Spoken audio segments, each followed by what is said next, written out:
So I want to talk about the anime that I just finished. I'm about to watch the Record of the Ragnarok. That looks cool. I keep seeing it, but I just finished the Four Nights of the Apocalypse, the Seven Deadly Sins, yo.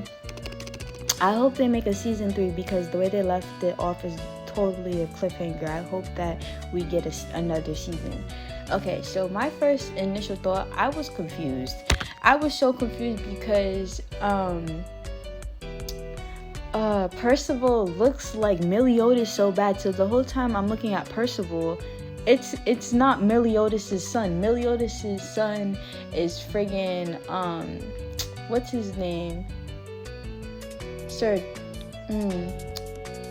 Terrestrian or something like that.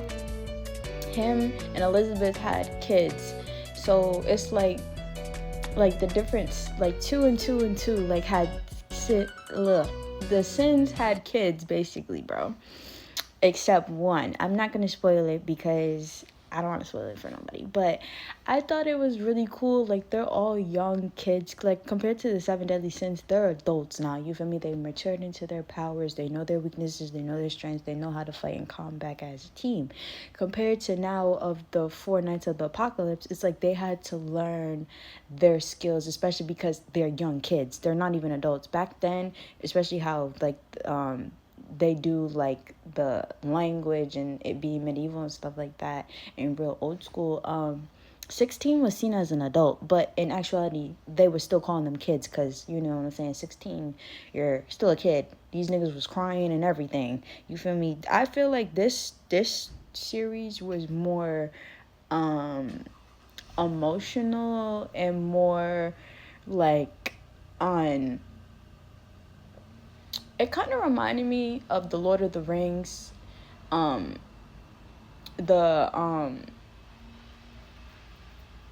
the ring, you know what I'm saying, the Fellowship of the Ring. That's what it reminded me of, like, as far as their relationship and getting close and stuff like that. And a lot of sacrificing, a lot of fighting your own personal will, or go instead of going with your initial instinct, thinking about it, then following through with what you think is actually right. Like, because like the main character, he struggles with having, like, they always call him naive, and they always say that his empathy will get him in trouble, especially when it comes to the enemy. I don't want to spoil it too much, but that's one of the things as well. But I liked it a lot. It was quite funny. So Lancelot was made with Bane and Elaine, you feel me? Tristan was made with Meliodas and Elizabeth, so I got that one right. And then Nacien was made with King and Diana, but I didn't remember them saying that. But I'm taking it as pure as value because they look alike. You feel me? And then oh my god, how do you yeah, Percival. And I like that they named him Percival because Percival had to persevere through this whole journey. That was the main thing. I feel like he was the person who kept the glue together, and it kind of, his character reminds me of Maggie. It reminds me of Maggie. Yeah, him and Aladdin favor each other. I'm not sure if they're the same creators because the anime does look the same. They kind of give, like, who made Maggie, they made the knights. But yeah, I enjoyed watching it. I'm just ready for season 3 to come out.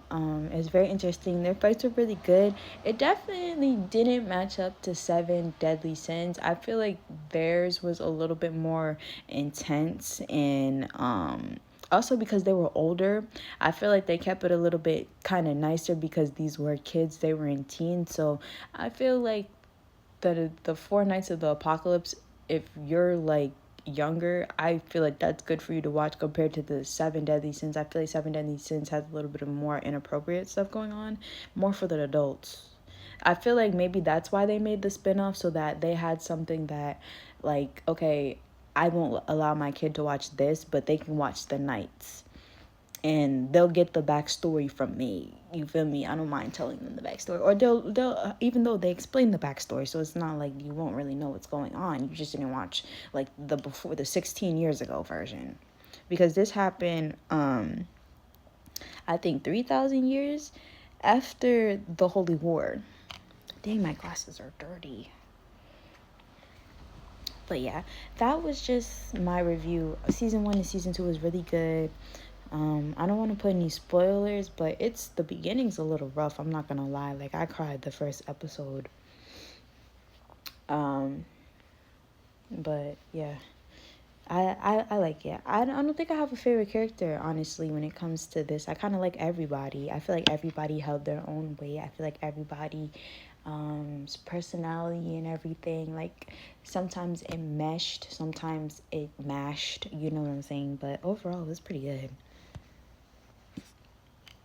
So yeah, that was my honest opinion about the Knights of the Apocalypse. And then it made me think of the Four Horsemen, because I did look that up,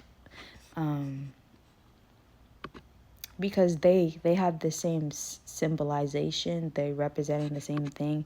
And I looked up like the different words of breaking it down, so that was interesting as well, looking at it, you feel me? Because it says like the order of Abe, chaos, and the Four Horsemen. So this is what this is basically off of. And I found that it was really crazy how like they were able to like do 7 deadly sins and then also bring up the Four Horsemen. It's like they kind of like brought up religion without bringing up religion, which was really cool. That's why I was like, man, I'm gonna start looking this stuff up, because I'm like, everything has like a meaning to it. Like the 7 deadly sins, like I knew like there was gluttony, like lust and stuff like that, but I didn't really know like, you know, the full depth, pride, like, and stuff like that, until I watched 7 Deadly Sins. And I did research when I was watching it, for me to kind of get more of a stronger understanding, because I feel like if you understand like the main backstory, you're gonna be able to understand the episodes a little bit better. So I feel like if you kind of want to understand like the whole scope, watch 7 Deadly Sins, then watch the Knights. But also do research about the sins and then the Knights, and then certain things like of their characteristics or even their powers will start to make more sense the more you watch it. So yeah, but okay, I'm done being kind of a nerd right now. But yeah, I hope you guys are good and have a good night and be safe.